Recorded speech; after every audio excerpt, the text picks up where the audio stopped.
Olá, alunos! Voltamos para a nossa frente de Química 1. Vamos estudar oxirredução.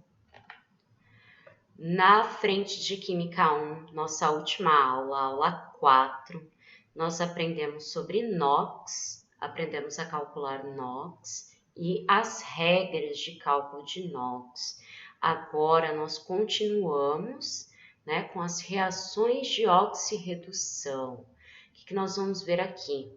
Vamos ver o que é oxirredução, vamos ver as reações de oxirredução, aprender os conceitos de oxidação e agente redutor, redução e agente oxidante e autooxirredução. Bom, então vamos lá. O que é a oxirredução? A oxirredução ela é uma reação química onde eu tenho acontecendo processo de oxidação e de redução ao mesmo tempo. Então, eles estão acontecendo simultaneamente. Ele implica no quê? Implica na transferência de elétrons entre as entidades químicas dos meus reagentes. Essas reações também podem ser chamadas de reações redox. São reações químicas que estão presentes no nosso cotidiano. Vamos ver uns exemplos aqui, ó. Combustão. Então, toda queima, todo processo de queima, de combustão, é uma reação de oxidação, de oxirredução. Os processos de enferrujamento dos metais são processos de oxirredução. Descolorir pelos e cabelos é um processo de oxirredução. E o funcionamento de pilhas e baterias é uma reação de oxirredução também. Vendo agora alguns conceitos básicos, A oxidação é a perda de elétrons. Então, é quando eu tenho um elemento químico que está perdendo ou doando elétrons. Redução é quando eu tenho ganho de elétrons. Então, é um elemento químico que está recebendo, ganhando os elétrons de outro elemento químico. Então, as reações de oxirredução são as reações que ocorrem com a transferência de elétrons, ou seja, eu tenho que ter um elemento doando, perdendo os elétrons, e um outro elemento químico recebendo esses elétrons. Nós analisamos separadamente os processos de oxidação, que é a perda, e redução, que é o ganho desses elétrons. Mas, na natureza, esses dois processos, eles têm que acontecer juntos, Essa reação química, ela vai acontecer junto. Por quê? Porque se eu tenho um elemento doando elétrons, ele tem que estar doando esses elétrons para algum outro elemento químico. E eu tenho que ter um elemento químico para receber esses elétrons. Olha só o exemplo do magnésio. Eu tenho então aqui o elemento magnésio sofrendo o processo de oxidação. O magnésio perde 2 elétrons e o oxigênio sofre o processo de redução. Ele ganha 2 elétrons. Isso faz com que a representação, a forma com que eu represente esse elemento mude, certo? O magnésio que doou, perdeu 2 elétrons, fica com a carga mais 2, e o oxigênio que recebeu esses 2 elétrons fica com a carga menos 2. Outro exemplo aqui é quando nós colocamos um fio ou uma placa de zinco metálico em uma solução de sulfato de cobre. Nós temos aqui um desenho, uma imagem e uma equação química. O que acontece nessa reação química? Quando nós colocamos a placa de zinco nessa solução de cobre, depois de um tempo, nós vemos que a placa de zinco, ela começa a sofrer decomposição, corrosão. O zinco que estava aqui no estado metálico, sólido, ele passa para a solução, no estado aquoso. Enquanto que o cobre que estava na solução aqui, ele passa para o estado sólido e começa a se depositar. sobre a placa de zinco e no fundo. E a solução vai perdendo a coloração azul, que era dos átomos de cobre na forma de cobre mais 2.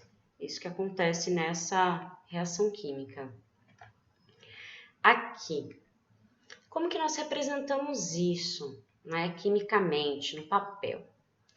Nós representamos a equação ou a reação que a gente chama de reação global ou equação global, onde eu represento tudo o que está acontecendo na minha reação química.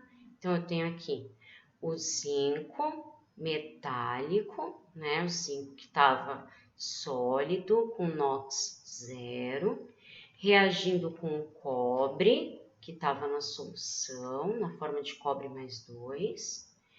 Após a reação química, o zinco passou à forma de zinco mais 2 e o cobre passou à forma de cobre 0. O que aconteceu aqui?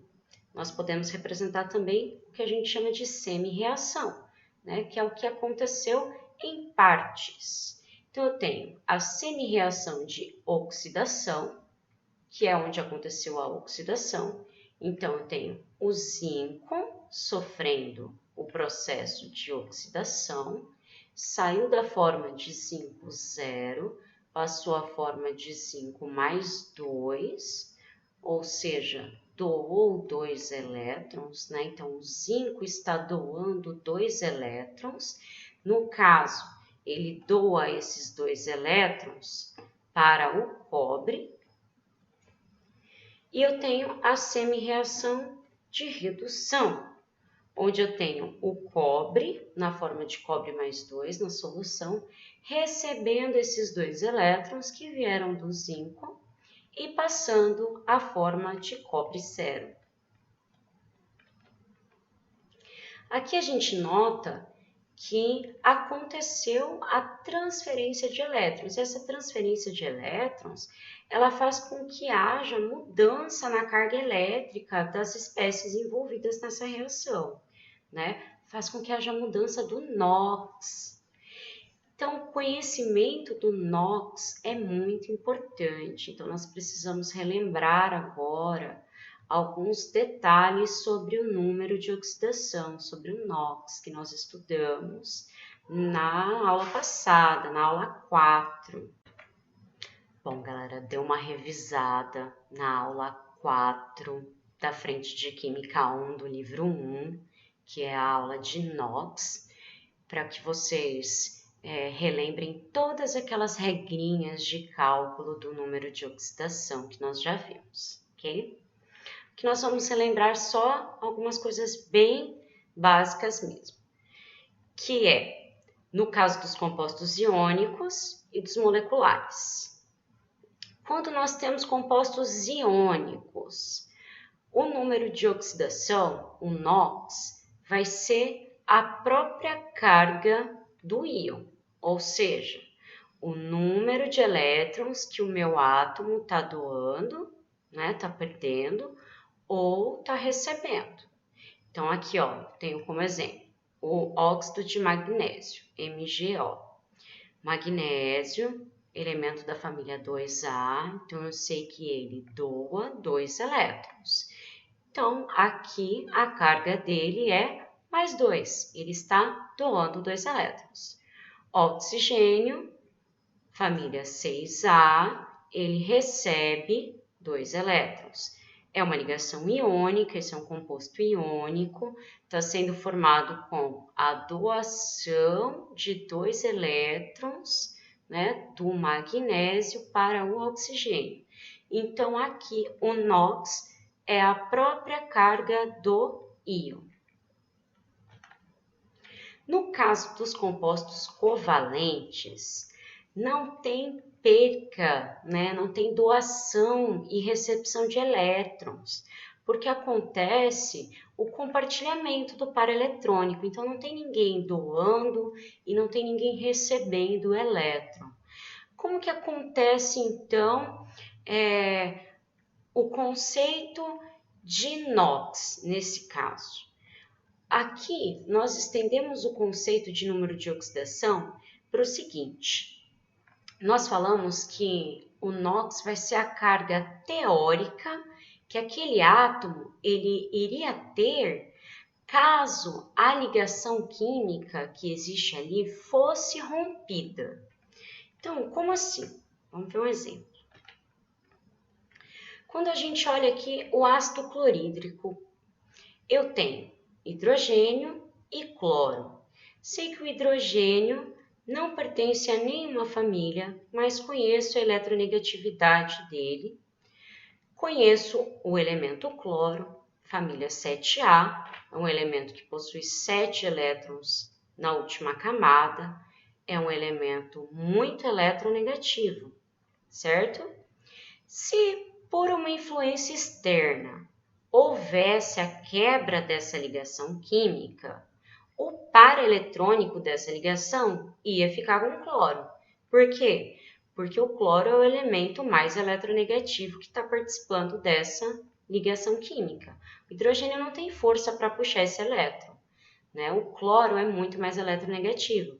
Então, nesse caso, tá?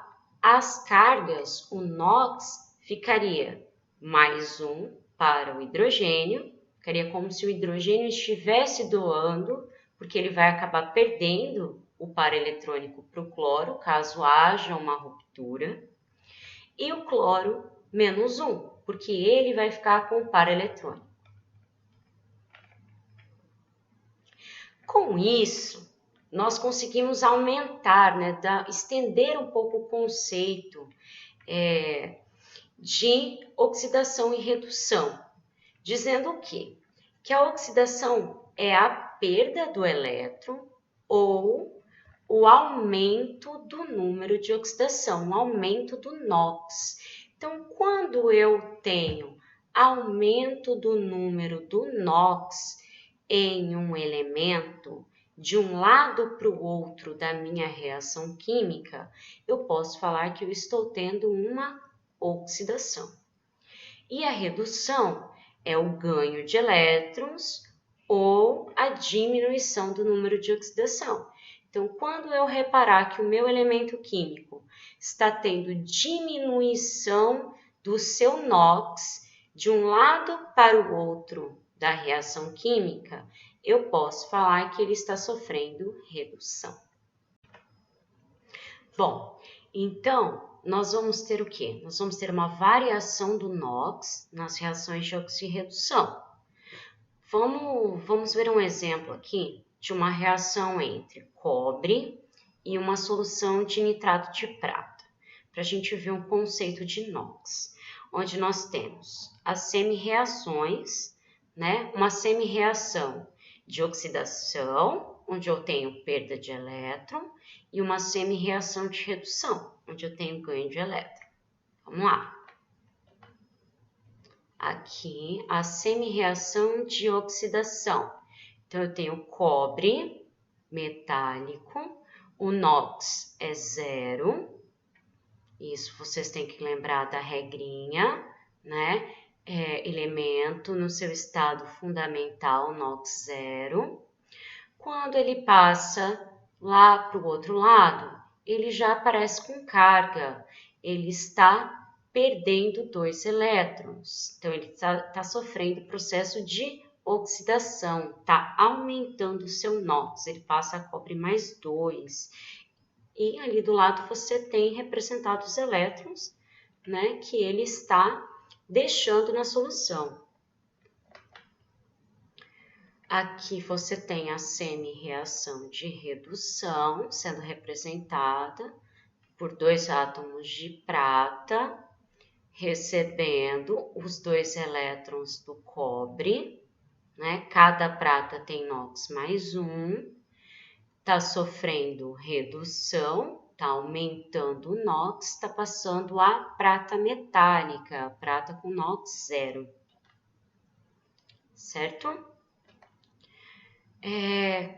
O elemento cobre, ele recebe o nome na reação química de agente redutor, pois quando ele cede os elétrons, quando ele doa os elétrons, ele provoca a redução da prata.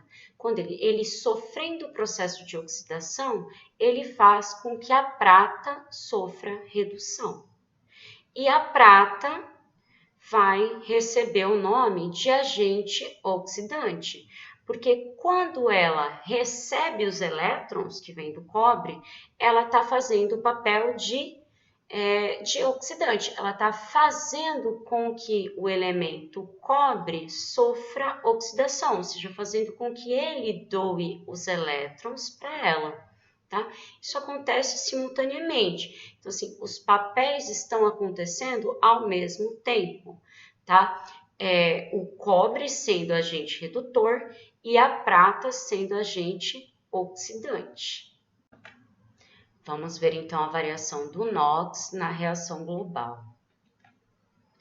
Tenho aqui o cobre reagindo com nitrato de prata, formando a prata metálica e o nitrato de cobre. Quando nós analisamos o NOx, pela regra nós sabemos que o elemento cobre, como está sozinho, igual na tabela periódica, NOx 0, passou lá para o outro lado da equação com NOx mais 2. Ah, como que eu sei que o NOx está mais 2? Fazendo o cálculozinho do número de oxidação.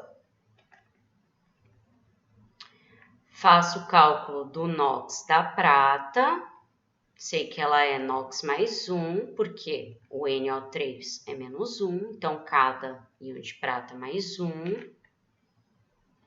Do outro lado, pela regra, sei que está com NOx 0. Então, passou de mais 1 para 0.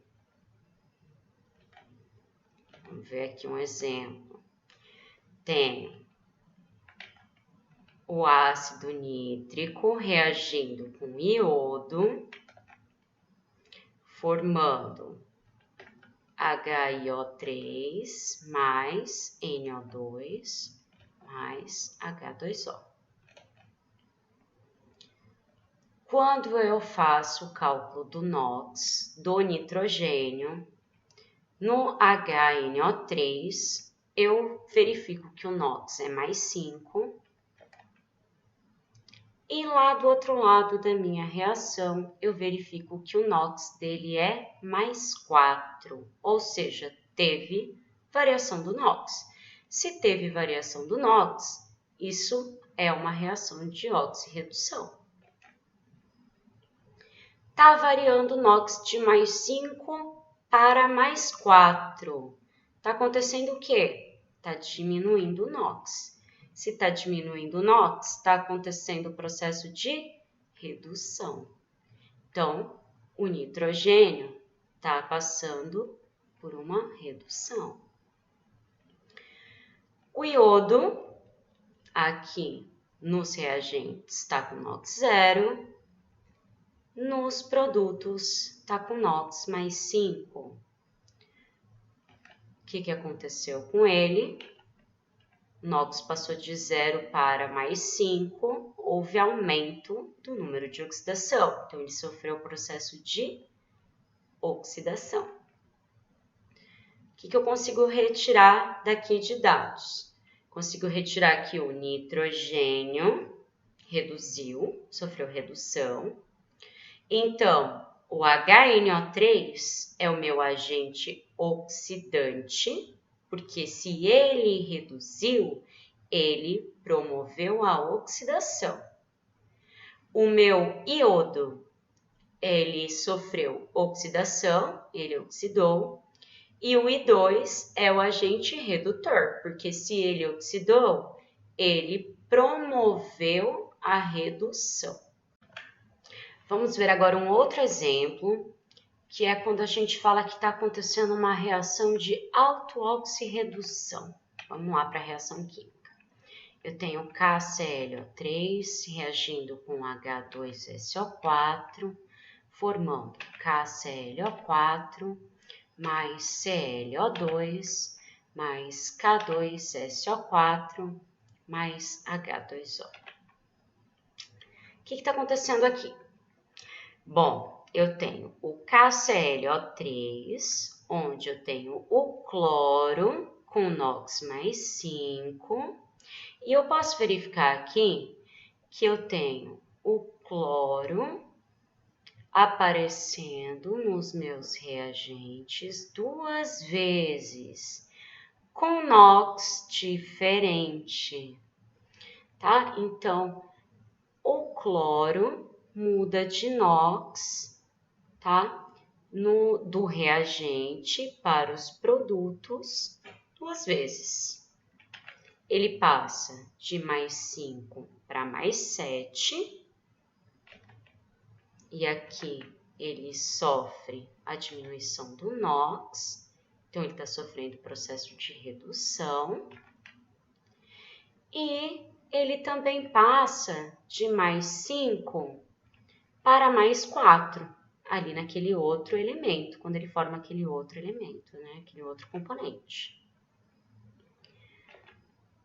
Aumentando o NOx, sofrendo oxidação. Por isso que se chama autooxirredução.